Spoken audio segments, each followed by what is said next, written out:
When Benjamin Franklin exited the Constitutional Convention, he was asked by a woman, "Sir, what have you given us?" His immediate response was, "A republic, ma'am, if you can keep it." Yet most Americans today have been persuaded that our nation's governmental system is a democracy and not a republic. The difference between these two is essential in understanding Americanism and the American system. Before we discuss political systems, however, it's helpful to address the confusion that has been spread about the political spectrum. Many have been led to believe that the political spectrum places groups such as communists on the far left, fascists or dictators on the far right, and political moderates or centrists in the middle. However, a more accurate political spectrum will show government having zero power on the far right to having 100% power on the far left. At the extreme right, there is no government. The extreme left features total government under such labels as communism, socialism, Nazism, fascism, princes, potentates, dictators, kings, any form of total government. Those who claim that Nazis and fascists are right-wing never define their terms. This amounts to spreading confusion. Toward the middle of the political spectrum can be found the type of government limited to its proper role of protecting the rights of the people. That's where the Constitution of the United States is. Those who advocate such a form of government are really constitutional moderates. So let's analyze the basic forms of government. They are monarchy or dictatorship ruled by one, oligarchy ruled by a few, democracy ruled by a majority, republic ruled by law, and anarchy, which is ruled by no one. In discussing these five, we'll see that they can be narrowed down to even fewer. Looking first at monarchy or dictatorship, this form of government doesn't really exist in the practical sense. It's always a group that puts one of its members up front. A king has his council of nobles or earls, and every dictator has his bureaucrats or commissars, the men behind the scenes. This isn't ruled by one, even though one person may be the visible leader. It's ruled by a group. So let's eliminate monarchy, dictatorship, because it never truly exists.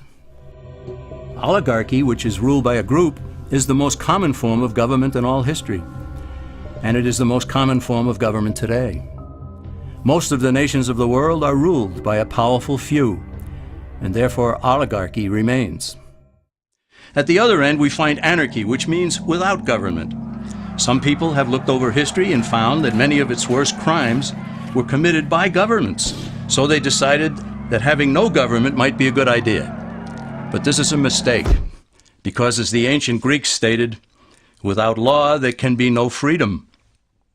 Our founding fathers agreed and held that some amount of government is a necessary force in any civilized, orderly society. In a state of anarchy, however, everyone has to guard life, liberty, and property, and the lives of family members. Everyone must be armed, and movement is severely restricted because one's property has to be protected at all times. Civilized people have always hired someone to do the guarding, a sheriff, a police force, or some branch of government. Once law enforcement was in place, the people were freer. They could leave their property, work in the fields, and so on. In short, the proper amount of government makes everyone freer. There are some who advocate anarchy, however, not because they want no government, but because they don't like what they have. They use anarchy as a tool for revolutionary change. The condition of anarchy is very much like a vacuum where something rushes in to fill it. These calculating anarchists work to break down the existing government with rioting, killing, looting, and terrorism. Tragically, the people living in such chaos often go to those best able to put an end to it and beg them to take over and restore order. And who is best able to put an end to the chaos? The very people who started it. The anarchists who created the problem then create a government run by them, an oligarchy, where they have total power. This is exactly what happened in Russia that led to Lenin taking total power, and in Germany, where Hitler's brown shirts created the chaos that brought him to power. But anarchy isn't a stable form of government. It's a quick transition from something that exists to something desired by the power-hungry. It's a temporary condition, and because it isn't permanent, we eliminate it as well. The word democracy comes from two Greek words, demos, meaning people, and kratein, meaning to rule. Democracy, therefore, means the rule of the people, majority rule. This, of course, sounds good, but suppose the majority decides to take away one's home, or business, or children. Obviously, there has to be a limit. The flaw in democracy is that the majority isn't restrained. If more than half the people can be persuaded to want something in a democracy, they rule. What about republic?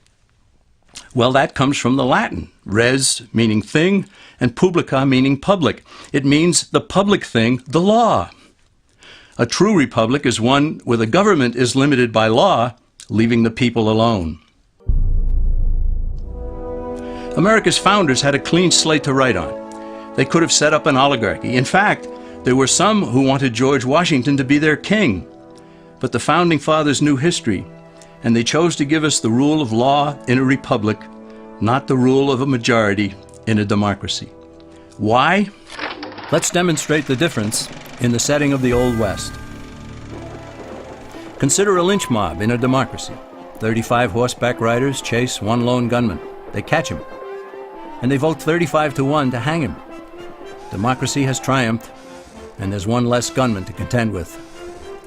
Now consider the same scenario in a republic.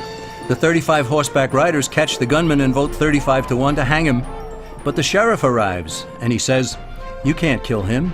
He's got his right to a fair trial." So they take the gunman back to town. A jury of his peers is selected, and they hear the evidence and the defense, and they decide if he shall hang. Does the jury even decide by majority rule?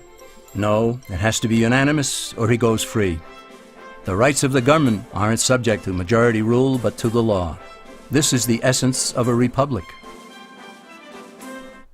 Many Americans would be surprised to learn that the word democracy does not appear in the Declaration of Independence or the U.S. Constitution, nor does it appear in any of the constitutions of the 50 states. The founders did everything they could to keep us from having a democracy. James Madison, rightly known as the father of the Constitution, wrote in essay number 10 of the Federalist Papers, "Democracies have ever been spectacles of turbulence and contention, have ever been found incompatible with personal security or the rights of property, and have in general been as short in their lives as they have been violent in their deaths." Alexander Hamilton agreed, and he stated, "We are a republican government. Real liberty is never found in despotism or in the extremes of democracy." Samuel Adams, a signer of the Declaration of Independence, stated, "Democracy never lasts long. It soon wastes, exhausts, and murders itself."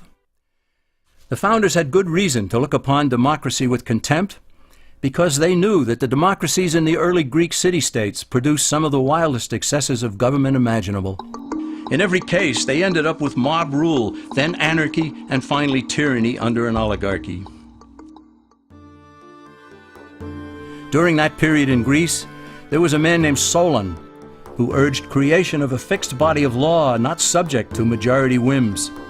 But where the Greeks never adopted Solon's wise counsel, the Romans did.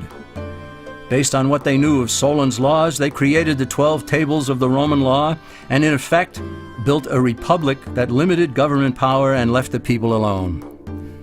Since government was limited, the people were free to produce, with the understanding that they could keep the fruits of their labor.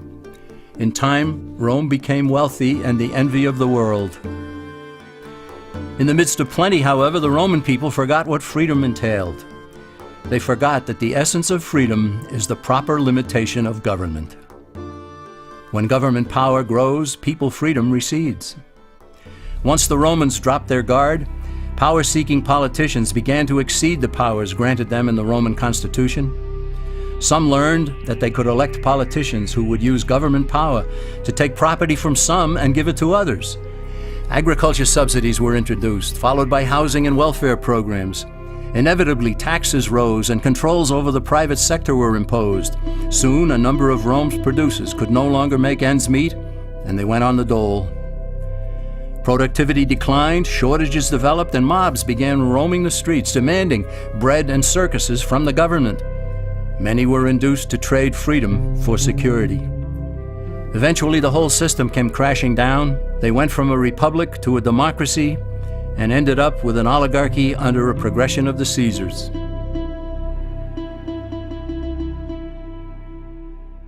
Thus, democracy itself is not a stable form of government. Instead, it is the gradual transition from limited government to the unlimited rule of an oligarchy. Knowing this, we as Americans are ultimately left with only two choices. We can keep our republic, as Franklin put it, or we will inevitably end up with an oligarchy, a tyranny of the elite.